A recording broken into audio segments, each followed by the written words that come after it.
Tonight, grief in Toronto after a police officer is shot and killed in the line of duty.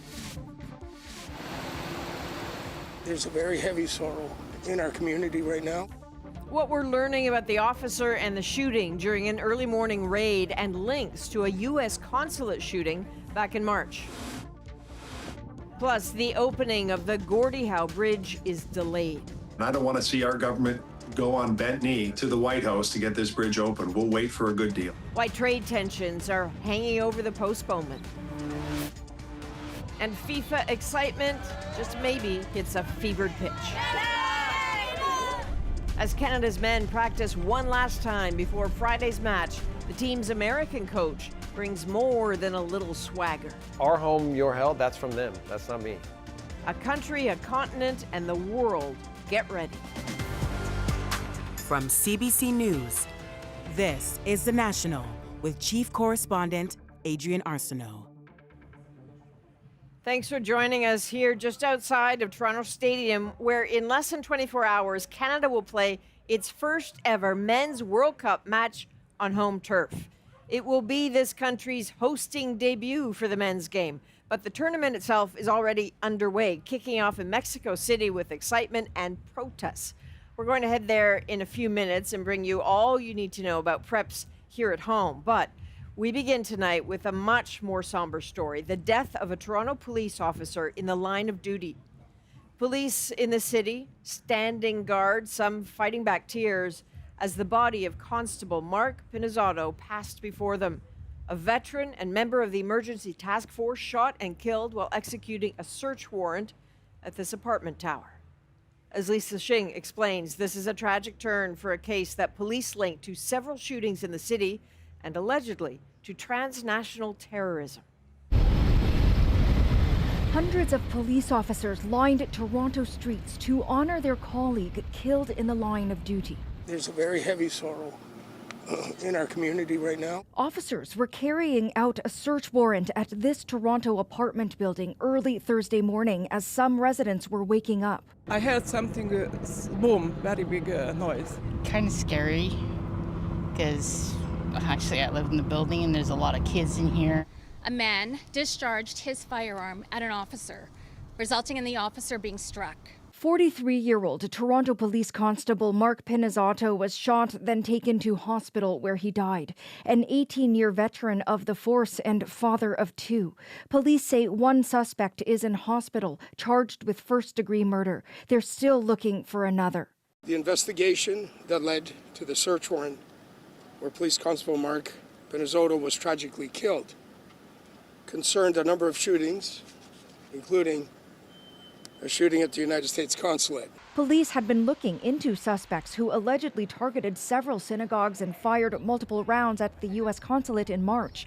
Both Canadian and U.S. authorities called that shooting a national security incident. It's an example of the close cooperation that we have in law enforcement between the two countries, how we work together, and the risks involved in those types of activities. As part of the investigation, the FBI arrested Iraqi-Iranian Mohammed al-Saudi last month, senior member of U.S.-designated terrorist organization Kataib Hezbollah and Iran's Islamic Revolutionary Guard Corps. He's allegedly tied to nearly 20 attacks throughout Europe and the U.S., and 2 in Canada, one believed to be the shooting at the consulate. What we have here is also the realization that terrorism is still a challenge in this country, that extremist violence is a challenge, and that it is a global phenomenon.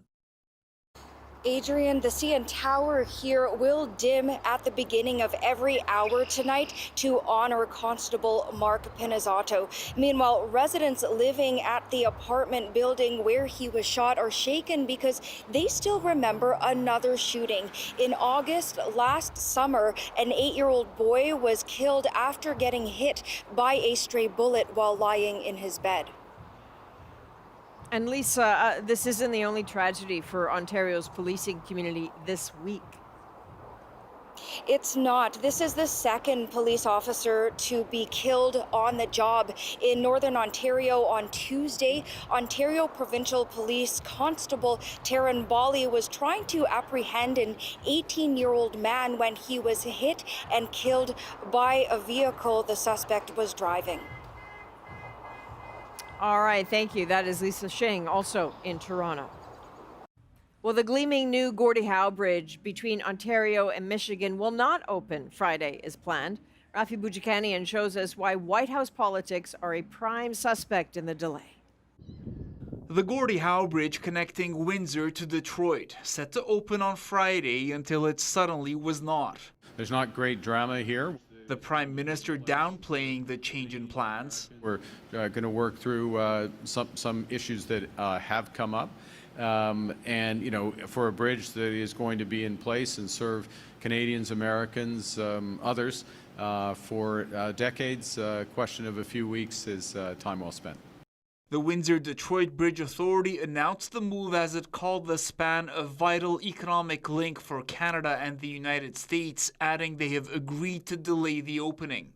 If the bridge doesn't open and if you still have to go through Sarnia, long hour waiting times, that's gonna screw up everything. It would be so much nicer to have a new bridge to cross, so easier and faster. Canada paid $6.4 billion to build the new bridge. The initial plan called for the federal government to split toll revenue with the state of Michigan, but only after recouping construction costs. This state Republican now saying he wants that money immediately. I would support efforts to try to get 50-50 on the toll revenue. The U.S. president made a similar demand in February after the billionaire owner of the competing Ambassador Bridge reportedly met with his administration.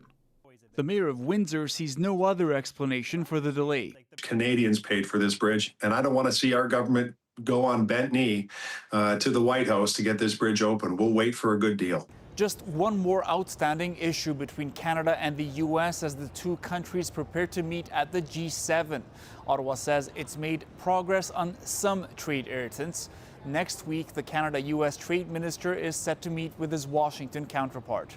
Rafi Boudjikanian, CBC News, Ottawa. The U.S. ambassador to Canada is framing Donald Trump's latest CUSMA threats as an opportunity for Canada to negotiate. You maybe don't like the way the president says it, but take it in the tone of what he's saying is, we're open to offers. Make your case. I think every time Speaking at a conference in Toronto, Pete Hoekstra said a strong Canada is good for the U.S. That's after Trump said Wednesday that the United States doesn't need anything Canada has and threatened to not renew the trade deal. Well, later in the hour, Rosie and the Ad Issue panel dive into the Canada-U.S. trade talks. How do Trump's latest comments play into Canada's approach? That's in about 20 minutes. Well, after days of tit-for-tat strikes between the U.S., its Gulf allies, and Iran, the U.S. president announced that a peace deal has been reached, but there is a catch. We just made a great settlement of the war with Iran. Subject to finalization, said Donald Trump. We have a signing soon, and the documents are in pretty final shape. Iran's foreign ministry put it a different way. They haven't agreed to sign anything, in part because the U.S. keeps shifting its positions, underscoring its defiance tonight by claiming to have stopped another tanker from violating its blockade of the Strait of Hormuz. This day started with plumes of smoke over Iranian cities and damage in Bahrain, both sides apparently back to a shooting war. Trump posting that, quote, the U.S. will be hitting Iran very hard tonight, end quote, and of later taking total control of Iran's oil and gas markets. It's going to be then, calling into Fox News, he seemed to waver. I don't know that America has the appetite to do what I would really much prefer doing. Before suddenly celebrating a deal that Iran denies it has agreed to, something Trump has done now multiple times. And has the Supreme Leader approved this deal, sir? I understand the answer is yes. Well, tonight, in a Canadian exclusive, CBC News is reporting from inside Iran with the permission of the Iranian government. It imposes restrictions on international journalists, but they aren't checking our material before it's published or broadcast. Senior international correspondent Margaret Evans now from Tehran. Adrian, we are at what's known as a night demonstration in Tehran. It's a phenomenon. These are pro-government rallies. People come out to chant their support for the government and, in many cases, their hatred for the United States, for Israel, and for the bombing campaign that they have endured. They've been taking place for days, weeks, night after night, people coming out to squares, we're told, across not just Tehran, but other cities in the country. They're supported by the government. The supreme leader, Mujtaba Khamenei, not yet seen in public, has issued a statement urging people to come out and maintain their place in the public space. Critics say many of the people in this square will have been enticed to come here, but there are demonstrators who are simply angry that their country has come under attack by another. Now, the demonstrations can also be seen as an organized effort to counter the impact of those huge anti-government protests that we saw in January when they were violently put down by security forces. The protesters from those demonstrations would tell you the reason they're not out on the streets today is because it's not safe for them to be. And those voices are getting harder to hear, or they are harder for us to hear while we're here. We're here with government permission, but there are restrictions, and it can be dangerous for ordinary Iranians to speak openly to international journalists here in their country. Adrian. Senior international correspondent Margaret Evans reporting from Tehran tonight. Now, as Donald Trump was weighing escalation in Iran, I sat down with one of his biggest critics, a prominent American Democrat visiting Canada. Here's a bit of my conversation with Pennsylvania Governor Josh Shapiro. The rhetoric from the U.S., from the White House, is about escalation at this moment. How do you think they should get out of it? If you don't know why you're going into a war, if you don't know why you're launching a war, you sure as hell don't know how to get out. And I think what we've seen here is the president didn't know why he was going in, and the objectives that he then laid out in the following days and weeks, he has failed to meet any of them. And now, in recent hours, he just seems to be lashing out because the Iranians won't do what he wants. I think he and his sidekick, Pete Hegseth, they're like 8-year-olds playing with toy soldiers, launching bombs because they get frustrated without clear purpose and intent. What the president is left with right now is really no other choice but to figure out how to end this war with the only thing he'll get is reopening the Strait of Hormuz, which was open in the first place. You can watch for more of our conversation in the days ahead on The National. So let's turn back now to what is about to happen just behind me. The first match of this World Cup in Canada gets underway just hours from now. Canada is co-hosting the tournament with the U.S. and Mexico, and matches will also be played in Vancouver. And as Thomas Daig shows us, fans are more than ready to cheer on the home team. On the eve of a historic match at home, Canada's men set off for training, with fans keen to catch a glimpse of their soccer stars and supporters right across the country getting on board. Good, I think they'll win. Confident enough. I think they'll win, 2-0. With Toronto's official fan festival now open, World Cup fever is catching on. Sure, soccer fans here may have split allegiances, but come Canada's match day, expect a sea of red. We're also Latinos. We cheer for any other Latin country, so we're here happy that finally Canada is hosting the Cup. We can definitely use this leverage and to make a history. That much is certain. This country has never before hosted a men's World Cup game. And on the sport's biggest stage, Canada has never played to a draw, let alone scored a win.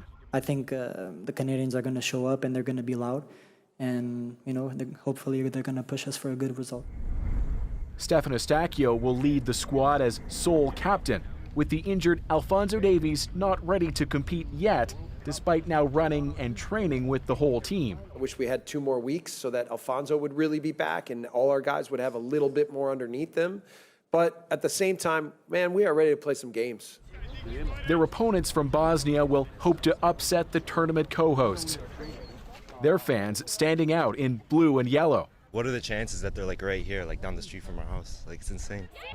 As for the fan festival, the threat of lightning forced organizers to evacuate the area Thursday afternoon. But it's expected thousands will pour back in Friday to watch the home team. To advance to the next round, Canada will need to score more goals, a weakness the coach says they've been working on ahead of this long-awaited home World Cup. Thomas Daigle, CBC News, Toronto.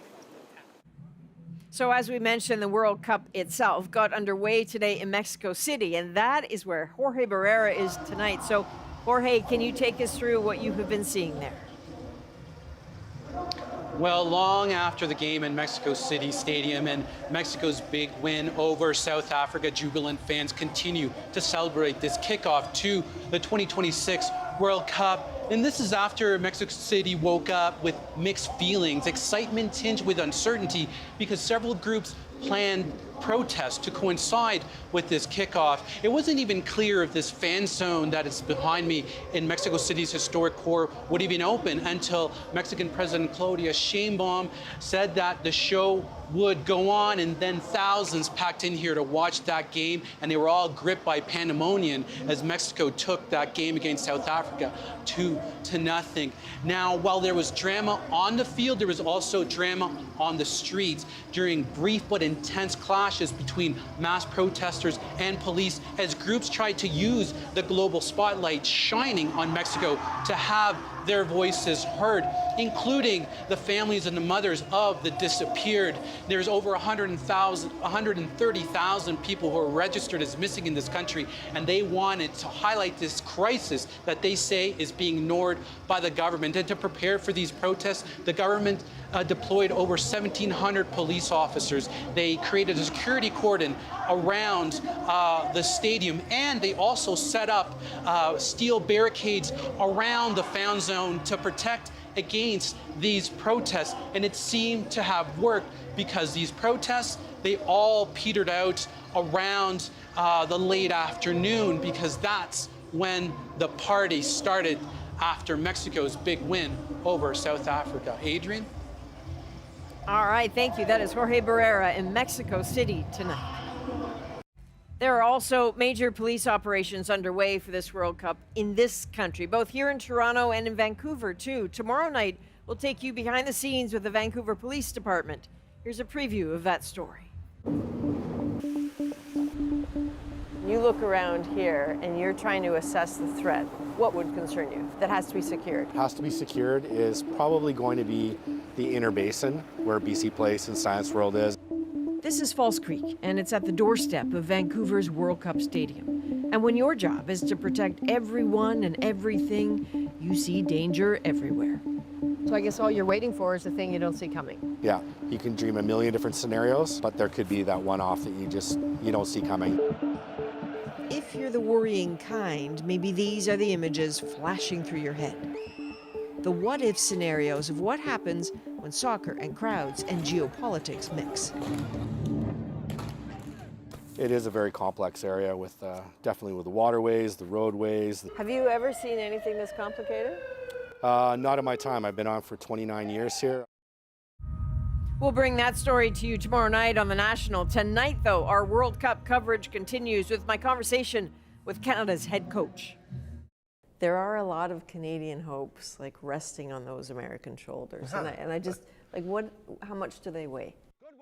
What Jesse Marsch has planned for Team Canada next. Ottawa unveils its new food security strategy. Right now, we're not fully in control of our food system.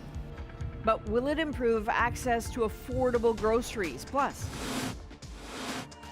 an Ontario Beer League gets a boost from the majors. The other team had no idea he was coming, so they were pretty shell-shocked when they watched him walk into our dugout. We're back in 2.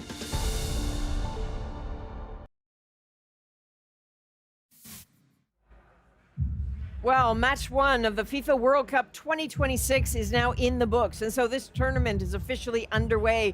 And what a global moment this is. 48 teams in 16 cities in 3 countries playing the beautiful game that brings people together around the world every single day.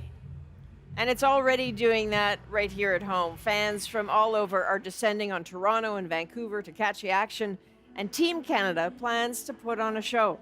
I recently sat down with the coach of Canada's men's soccer team, Jesse Marsch, to talk strategy, patriotism, and what this team is capable of.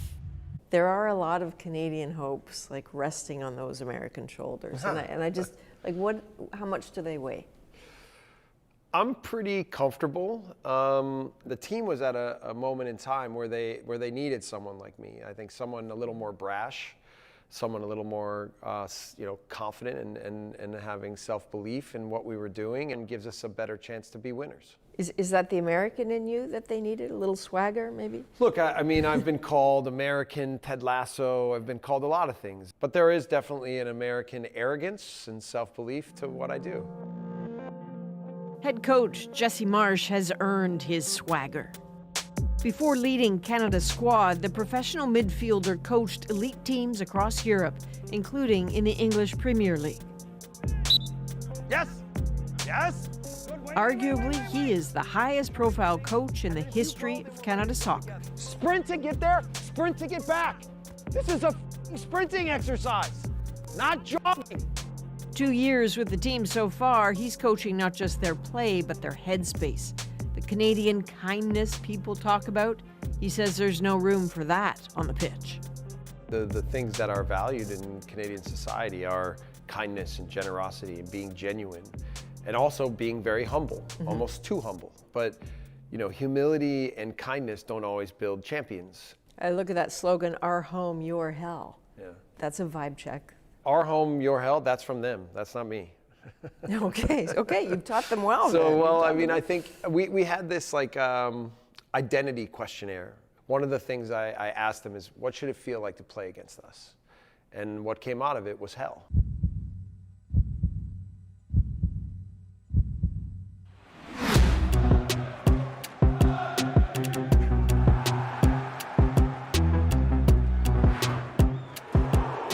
So when you come to watch us play, I think you're going to see us be the aggressor when we have the ball and when we don't. I think you're going to see us run.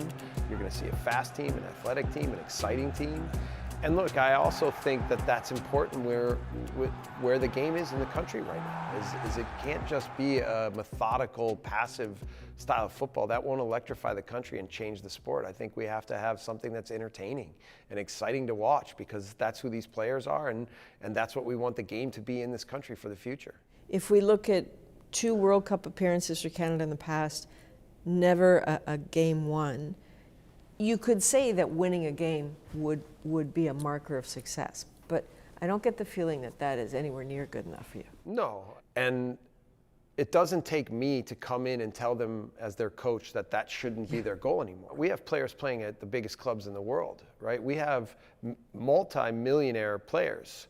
Their understanding of what the game is, the pressures they experience every week, and then also with the experience of being at the 2022 World Cup, all of that has given them a different idea as to what success is and what success should be. So we want to really push ourselves to be the best that we can be, and we think we can make teams uncomfortable and in the process be successful. When you ask people, as I have in the last couple of weeks, what comes to mind when I ask you about Team Canada? They're like, oh, it's the walking wounded. Alfonso Davies, right, Flores. Yeah. What is happening there? Yeah, I mean, it's been a little strange, and I mean, we're obviously frustrated for our players that they're not at their peak form and fitness, but I've been very careful to not allow that to breed negativity in the group or to breed feeling sorry for ourselves, because in the end, we've built a broad player pool. And we have a lot of good players that I think are ready to perform. And obviously, we want our best players available. But this team is different than the past, not just because of the high-level talent, but of the overall talent. Do you think Alfonso will play? Yeah, Alfonso will play. First game? No, he won't play the first game, but he'll play in the tournament. We're going to have to, manage the group phase and then, get out. And I think for sure he can be ready once we get out of the group. And I think if we're smart and good and careful, that he can be ready for the third match in the group as well. So we'll see. We're going to take it step by step. But you have to put yourself in Alfonso's mind a little bit. Like, it's been a tough year and a half for him, where even when he's worked his butt off to get back from the ACL injury, then he, as soon as he got himself going, then he picked up a hamstring, and then he got himself going again, and then another hamstring, and then going again, and then the other side. So he's at a little bit of a point where he's learning how to trust his body and not feel like he's setting himself up to fail. And I've said from the beginning, like, look, we're going to work really hard and diligently to set you up to succeed, physically, mentally, everything. So that's the main thing. With a lot of these injuries, you have to remember these are young men who they're providers for their families and their parents, and it's generational wealth, and so I don't take the responsibility lightly of how we manage them, and I want to make sure that we give them all the best chance to succeed now, but also for the future. So there's something I wasn't going to ask you about because I had hoped it was a dead conversation. Okay, bring it. So once again, the U.S. president is talking about the 51st state. And is he again? Yeah, this has come up again. Foolish. How do you sit with that? Well, look, I'm not a politician, but I've forced myself into that arena. Mm-hmm. If I have one message to our president, it's lay off the ridiculous rhetoric about Canada being the 51st state. As an American, I'm ashamed, right, of the arrogance and disregard that we've shown one of our historically oldest, strongest, and most loyal allies. At the time, I just was really disappointed. And as an American, working for a Canadian national team, I felt a responsibility to say what I thought, and a responsibility to defend a country that I think is fantastic in every way. I maybe got a lot of people from Canada that were happy about what I said, and I think I had a lot of Americans going, you shouldn't talk about politics. Little backlash? Yeah, but I always think, like, that's such a foolish statement. Like, what? So because I'm a soccer coach, I'm not qualified to have an opinion? Like, that's ridiculous. So if you ask me why is he saying it again, I'll say the same thing. Like, it's totally disrespectful. I don't believe in that. I don't stand by it. And I'm completely supportive of everything that Canada has meant to the U.S. and the relationship that they've had for each other. Anything Canadians can do for you? I think highlight the character, the personalities, the stories of these players. Most of them are first and second generation. They come from many backgrounds, but the story of their backgrounds is very similar, and that's what kind of bonds them together.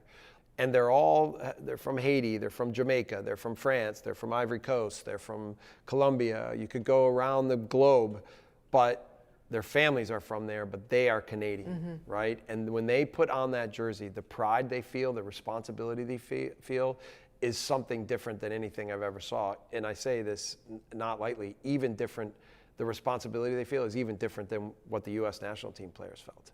So I'm honored to be their coach. I'm honored to be the coach of this country. And I'm just trying to provide them with the platform for them to show everybody how great they are. Fantastic. Thank you. Okay, Adrian, Thank you. Pleasure. You can watch the extended version of our chat on demand on cbcnews.ca, the mobile app, and YouTube. Donaldson gets it, fires up a three. Shot no good. The chip, it's gone. It's gone. It's gone. There they go, the New York Knicks, OG Anunoby tipping in the ball at the last second to win Game 4 of the NBA Finals at Madison Square Garden last night. The Knicks came back from a 29-point deficit to beat the San Antonio Spurs. That is the biggest comeback in NBA Finals history. They now lead the series 3-1, heading into Game 5 on Saturday night. Well, after the break, Rosie's here with that issue. Hey, Adrian, tonight we're going to talk about the latest in Canada-U.S. trade talks. I don't know that I'm going to renew it because, to be honest with you, the United States does much better. And we don't need anything that Canada has. So how are Trump's comments affecting those upcoming negotiations? What pressure does all of this add to Canada's negotiating team? Chantal, Althea, and Andrew join me to talk about that and more.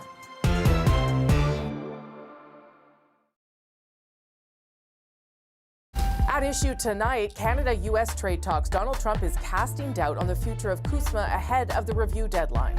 I don't know that I'm going to renew it because, to be honest with you, the United States does much better. Okay? We don't need anything that Canada has. The Minister for Canada-U.S. Trade, Dominic LeBlanc, says they are making progress, but the opening of the long-awaited Gordie Howe Bridge is again being delayed. The bridge has been an issue for the president for some time.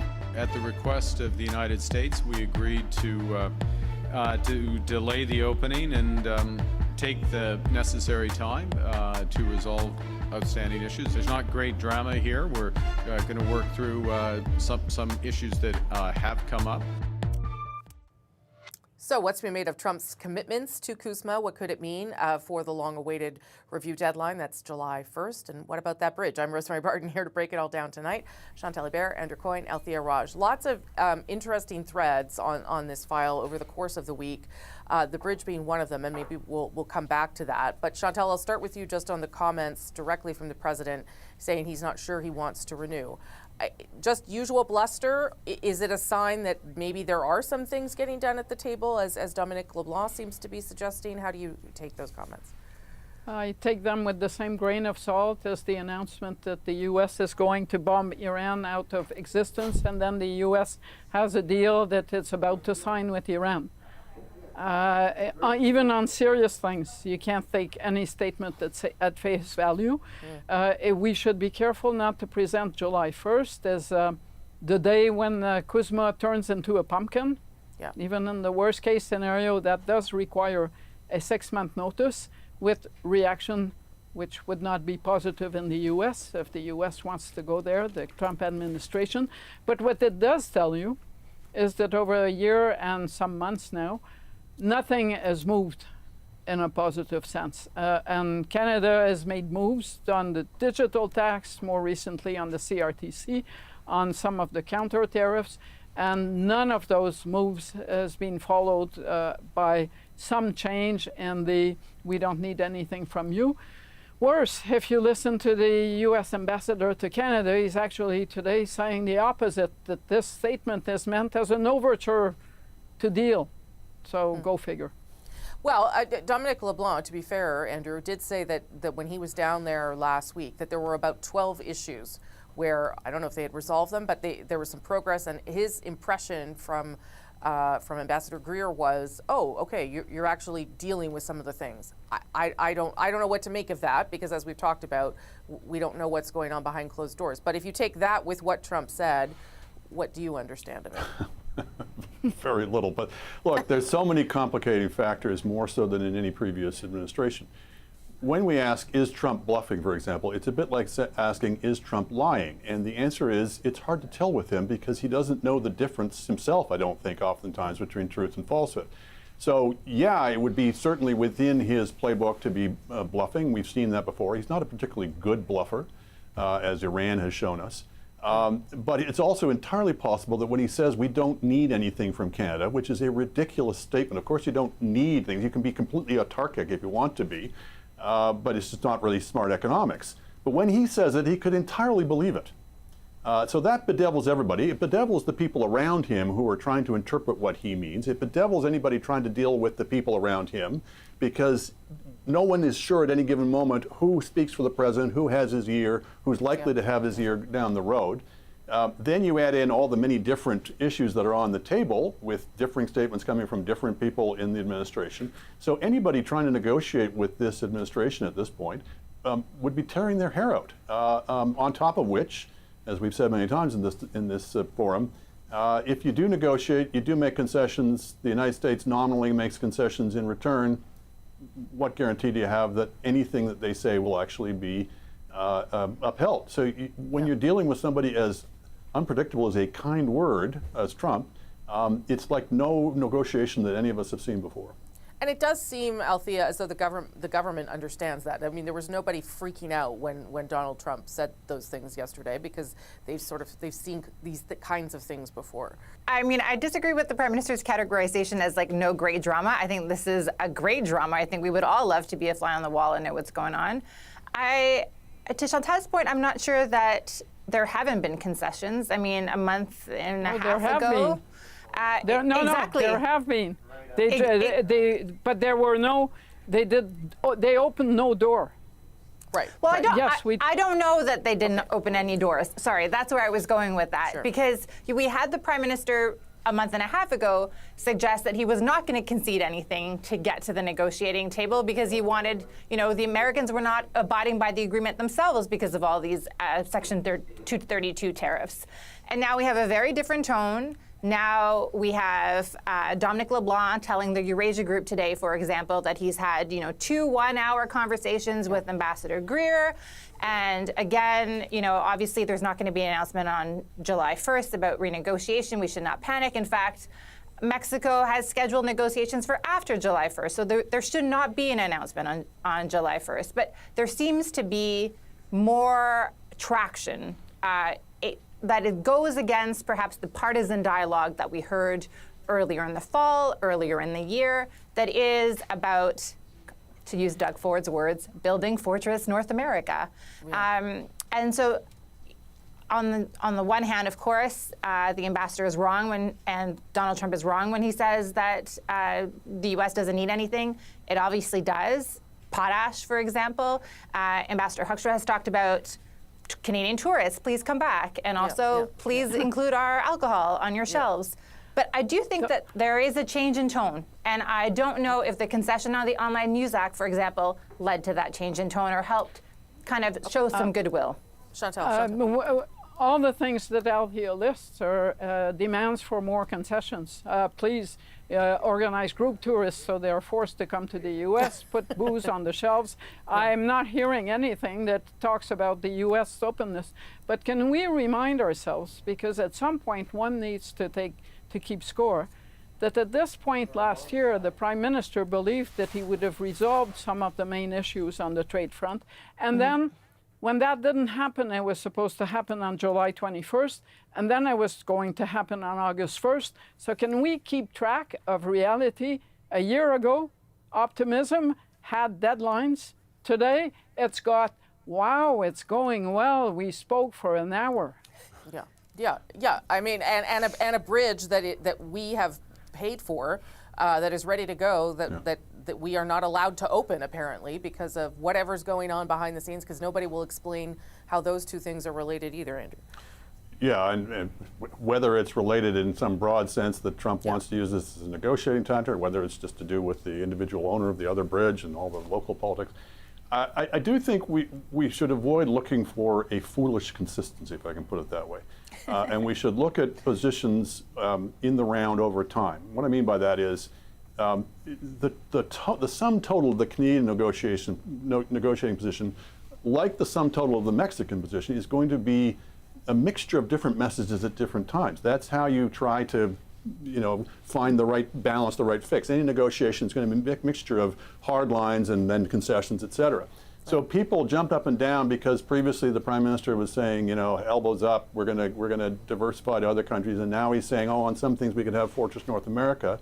I think it's probably prudent that you'd have some combination of the two. You're trying to diversify as much as you can, as fast as you can, but you're faced with the reality that you're not going to be able to just, leap at one go from American trade to other countries. So you're forced to have a kind of a nuanced position. And similarly with Mexico, we were hearing all about how Mexico had a very conciliatory position earlier on, and maybe they were stealing a march on us. Now you hear Mexico taking a rather tougher stand.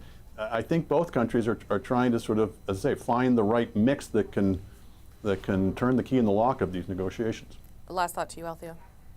How to survive under the weight of the enormous American giant.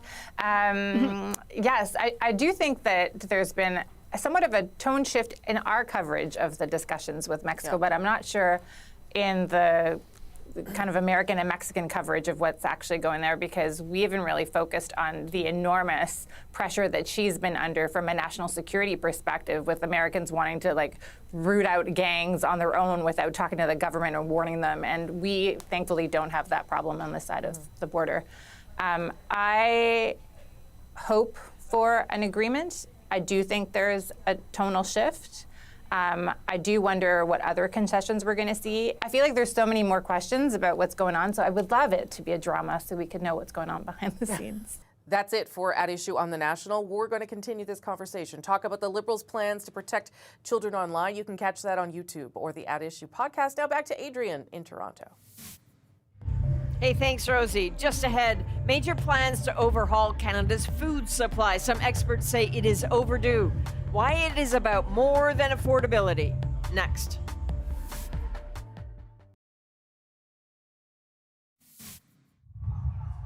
Canada Post has announced nearly 500,000 more addresses that will lose home delivery in 2027 as it converts people to community mailboxes. They represent 37 communities in 7 provinces. The corporation is restructuring as it faces mounting financial troubles. Well, Quebec has become the first province to ban energy drinks for people under the age of 16. The law was prompted by the death of a 15-year-old boy in 2024. He died after drinking Red Bull in combination with ADHD medication. The new law will come into effect in 6 months. Well, as household budgets buckle under the high cost of groceries, the Prime Minister says Canada needs better control of its food security. Aaron Collins shows us the measures announced today to boost production and spur competition. At grocery stores across the country, a familiar story. Sky-high prices making it harder for Canadians to fill up their carts and their cars. It's on my mind. It's on everyone's mind, yeah. But are you spending more at the grocery store? Oh, double. You just got to really pick and choose what you buy, and a lot of things you just overlook. The federal government now moving to address those concerns. Right now, we're not fully in control of our food system. The Prime Minister pledging more than $3 billion to change that. Our national food strategy will help create a strong, stable food system in Canada, from the farm to the grocery store to your dinner table. That strategy focused on increasing competition among grocery stores, boosting the amount of food processed in Canada, expanding the indoor production of produce year-round, and cutting red tape to get more Canadian food on shelves. Needed changes to a food system under pressure, according to some industry watchers. The wheels almost fell off the apple cart in 2020, and we came very, very close to having a failed food system. And then ever since then, it feels like every 6 to 12 months, we've had another major crisis within our food system. The opposition hoping for more certainty for Canadian producers. Well, it would be nice if we had guaranteed markets and also the proper protocol to ensure that our producers are looked after. The plan comes a week after millions of lower-income Canadians began receiving extra cash to help with essentials. But for many, familiar worries linger. Everybody's got to eat, so I'll just cut back and everything else. We can afford to live, but if I had a family, I don't think I'd be able to manage. But it's causing a lot of stress. Concerns that are likely to keep rolling along as inflation remains high. Aaron Collins, CBC News, Calgary. Coming up, a former Blue Jay takes to the field for a beer league. The other team had no idea he was coming, so they were pretty shell-shocked when they watched him walk into our dugout. Josh Donaldson's game with the Brew Jays, next in our moment.